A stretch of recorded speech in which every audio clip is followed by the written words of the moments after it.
चीन और ताइवान के बीच पिछले कुछ महीनों से जंग जैसे हालात हैं। पिछले साल नवंबर में अमेरिकी स्पीकर नैन्सी पेलोसी ने ताइवान का दौरा किया था, जिसके बाद चीन और ताइवान युद्ध के कगार पर पहुंच गए थे।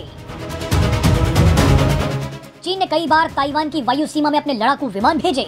चीन ने ताइवान को चारों तरफ से घेर कर युद्ध अभ्यास किया, लेकिन अब जो खबर सामने आ रही है उसने पूरी दुनिया को हैरान कर दिया। ये खबर आने के बाद ताइवान के भी होश उड़ गए हैं। खुलासा हुआ है कि ताइवान ने स्वदेशी तौर पर विकसित की गई अपनी सबसे खतरनाक मिसाइल का एक हिस्सा चीन में मरम्मत के लिए भेज दिया। वही चीन जो उसका सबसे कट्टर दुश्मन है। ताइवान की ये मिसाइल जमीन और समुद्र दोनों जगह हमला करने में सक्षम है। इस मिसाइल की तकनीक का चीन जाना ताइवान की सुरक्षा में एक बड़ी चूक माना जा रहा है।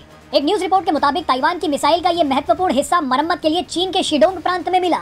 मिसाइल के जिस हिस्से को मरम्मत के लिए भेजा गया था उसका काम बिंदुओं के बीच कोण मापने के लिए किया जाता है, यानी मिसाइल की हमला करने की एक्यूरेसी में इस हिस्से का इस्तेमाल होता है।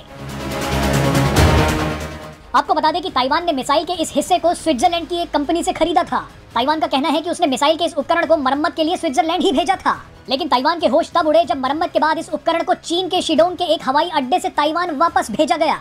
जांच की गई तो पता चला इस उपकरण की मरम्मत स्विट्जरलैंड में न होकर चीन के शिडोंग में की गई थी।